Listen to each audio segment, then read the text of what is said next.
Right. So here we are in Pomfret. Better move that up a little bit. And it's a beautiful farm here. Here they have all kinds of things going on, weddings and that sort of thing. And so I decided to. I finally found a view that I like. That will make a nice painting here, and I'll pan it over here in a second here. Let's take a look. I think something like that would make a nice painting, don't you? Look at that. So now let's take a look at the gear I'll be using to do this outdoor painting.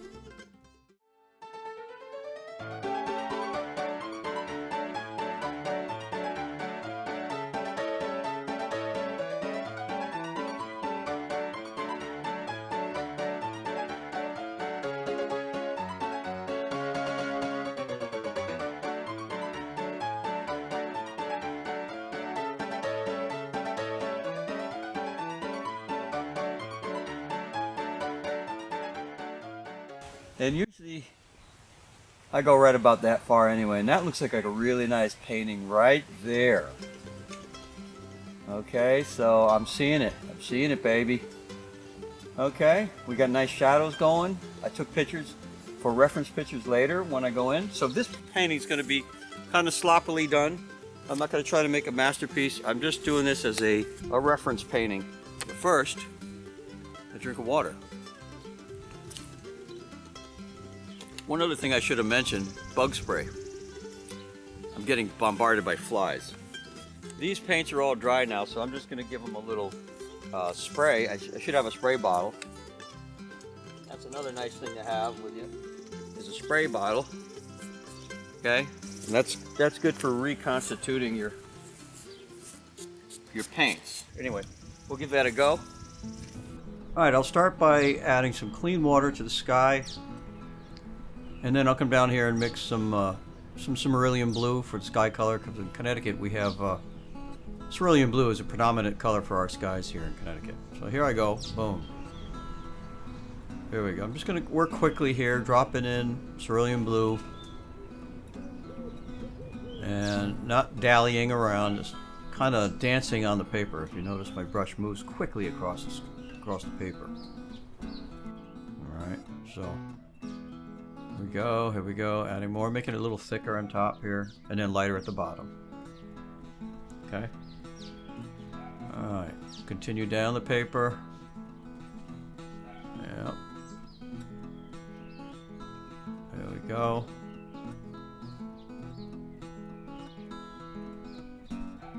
Dog barking here.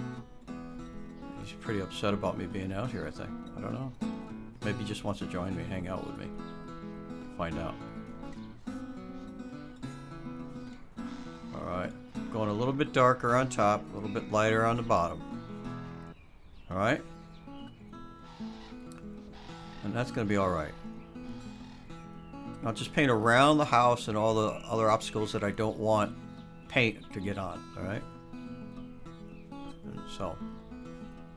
There we go. And right down here to the bushes, I'll come right down in there.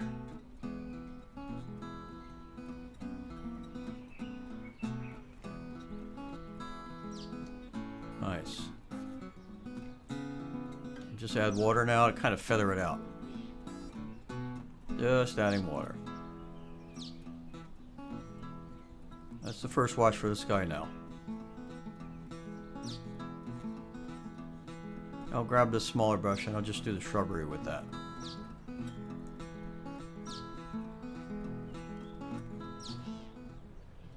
Yeah.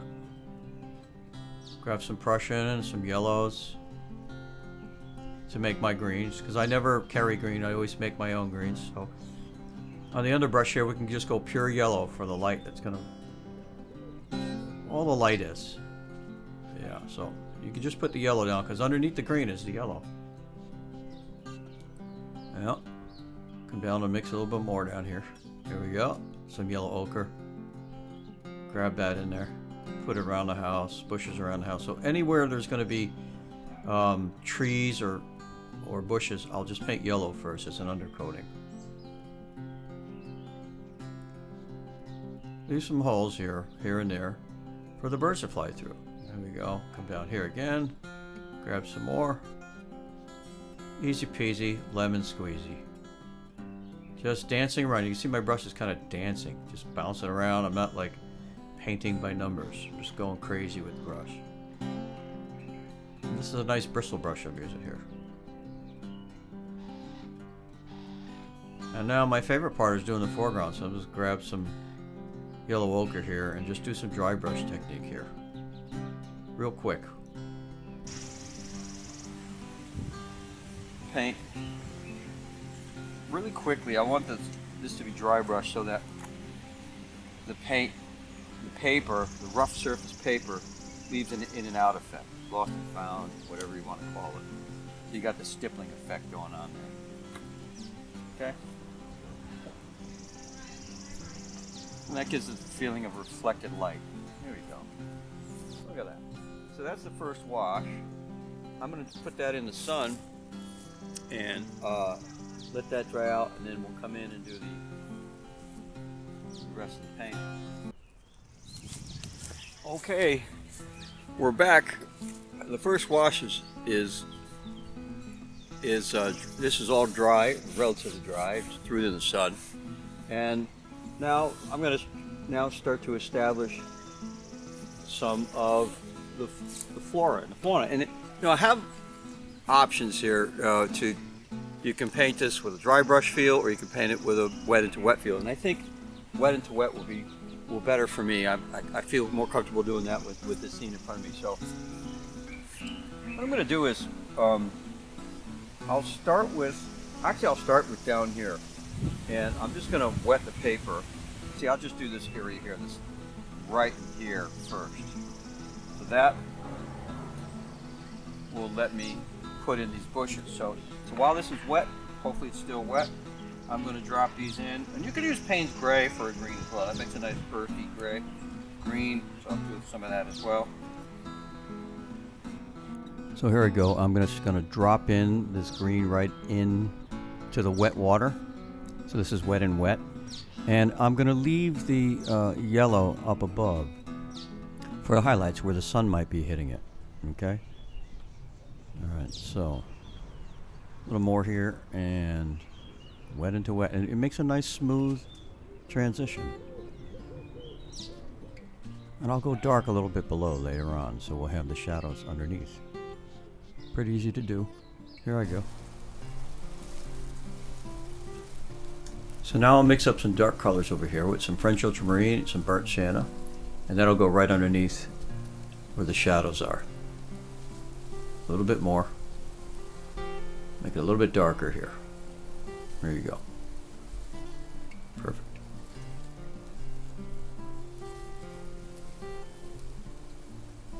And that's how you create shadows. Yeah, so you don't get too fussy with this. You just drop it in. This is wet into wet. And around the house, there's some things going on here as well. They're more in the shadows, but we'll deal with that later. So now I'll come in and establish a foreground and paint negatively around the road there. I'll grab some green colors and some yellows and some earth colors. And I'll mix a blue and yellow together to make my greens. I never carry greens. I always make my own greens. So here we go. Grab some blues, some yellows, and we'll establish this foreground now. So I'm just going to go really quick. I'm going to try to get a stippling effect here by just going quickly here. You see? Take off a little moisture and go quickly. All right? Get some warm colors going on. You want to go darker in the foreground because it creates aerial perspective. Dark to light. All right. All right, here we go. We got our grass going here. And I'm happy with that. Looks good, looks good. We've got our road. And we can define the road with negative painting. Put some browns in there, whatever we need. I'll grab like a burnt sienna or something here. All right. Let's try this burnt sienna. Just gonna exaggerate a little bit.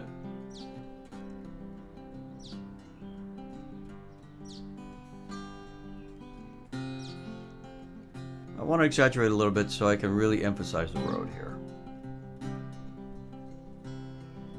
Alright, so here we go. Got this road. And then went over in the background, just turns into a thin line. Got that going on.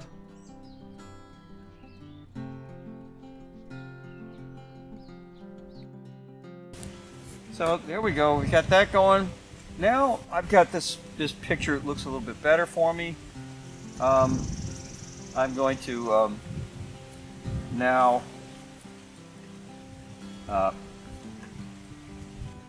get this developed up here. So I decided that I'm going to just do wet into wet. So I can either spray it or I could use my brush. I'll just spray it. It's a little quicker.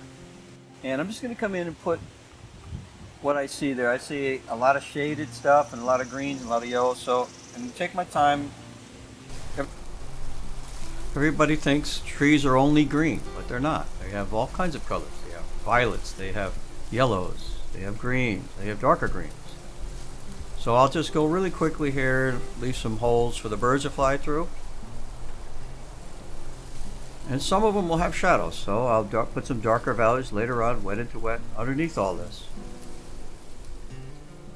You don't paint every single leaf, guys. You paint blobs of leaves, so groups of leaves. Think of them as big shapes. Just dropping it in here and there. And if you try to compete with nature, you'll lose every time. So do it in a way that's impressionistic. Remember to get all your light values along with your dark values. And so we'll add that as we go along. Yeah. Find my spray bottle. There we go. Spray away. That helps keep it alive. There we go. If it starts to dry out too much, just spray it down. Going in and out, different values. Go with the lightest value, which is the yellow. That'll be on the outside of the trees. And towards the bottom, we'll have darker values.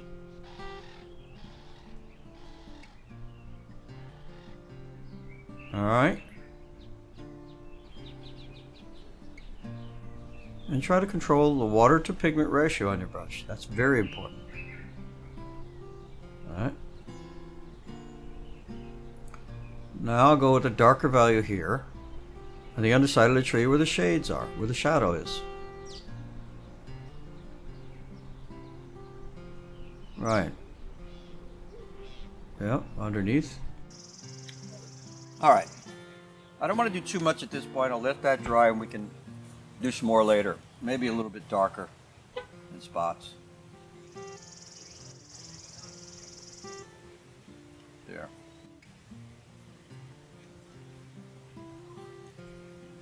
Okay, now I'm going to start on this side here and do the same thing.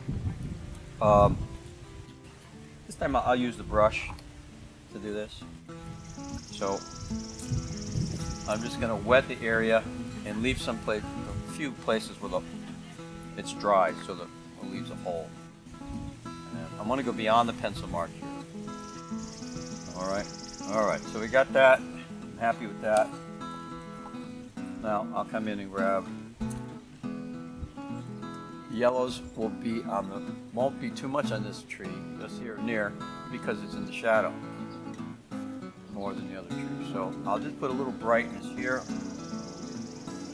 right here like that, and then I'll start adding some shadow colors in it. Now, let's try using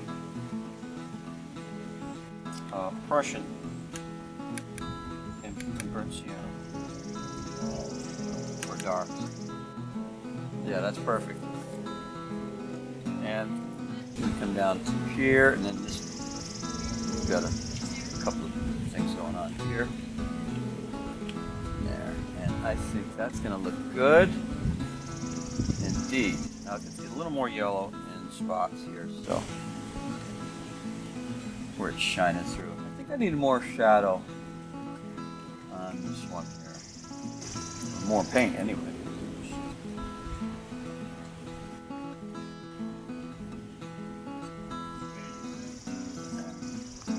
And then some darks. I'll even go darker here. Let's get some Prussian in there.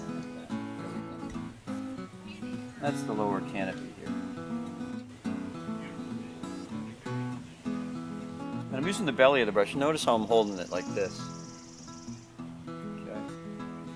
Some darker, even darker down here. So you have to, the mistake a lot of people make is they don't get the last value, the last dark value. So, you know, you have to even go, I'm even going to go darker later under here. So I've got the main thing done here. And I don't want to do too much here. I'm going to put the branches will help describe this as well. So the house is all in shade. So I'm going to mix shade with French ultramarine and maybe light red. All right. So shade again, I use French ultramarine, light red, or burnt sienna, and just make a nice, like a gray, a nice gray. Like that. Here I go. Taking my time, making sure I got it right. Okay, here we go. So right here, the light's coming from the right. I'm just going to put the shade on the front of the house here. Okay. So let's see. Where else it might be. Right over here. I'll just add a little bit more. And let me grab a little bit of and shade underneath. A little cast shadow there. All right.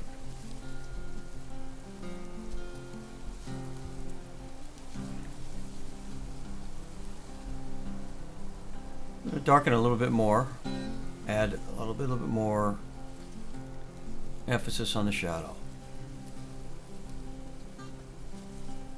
All right, a little bit under the eave. And the windows are done very, very quickly. And now I'll go ahead and add the tree trunks and some of the branches. I'll just grab some French ultramarine and burnt sienna. So I'll mix these up and let's just drop it in. It's just like French ultramarine with light red, or you could use sepia, same thing. Use my finger here to rub it out a little bit. It's not so hard edged on the bottom. Well, later on I'll put some underbrush in there to make it blend more with the environment.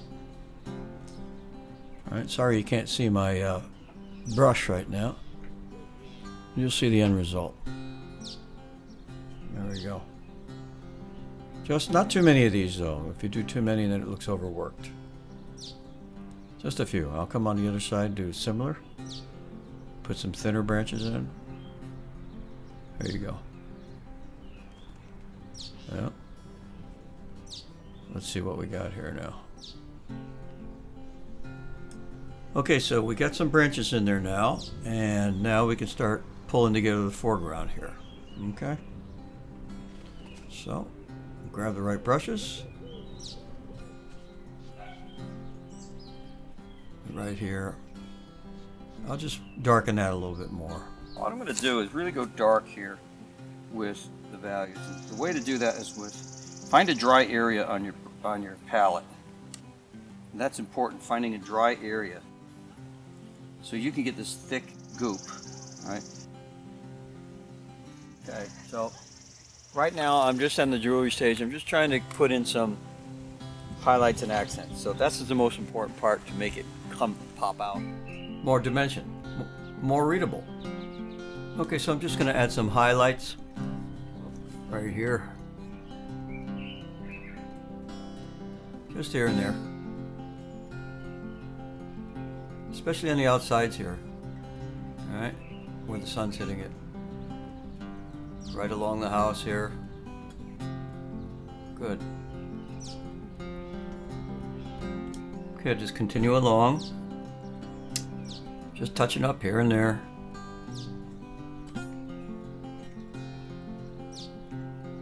Let's take a look from back behind here. You can see it better from here. Mix up the little. And let's see. Now we'll just put some branches in here. And you could use different values, some darker, some medium, and some light values. And then go in and out with it. So just don't make a straight line, a straight solid line. Break it up a little. Okay?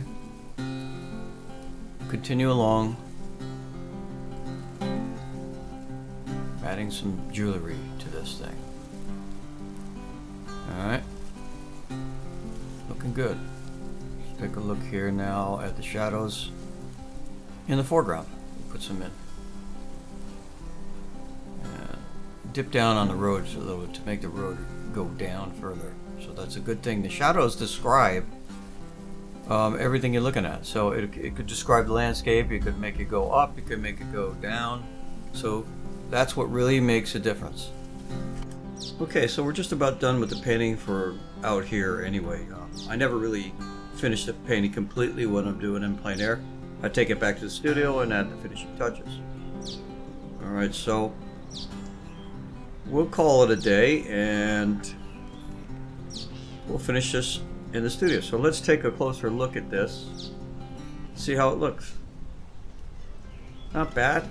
We'll finish this in the studio. For now, so long. Thanks for joining me today. See you on the next episode.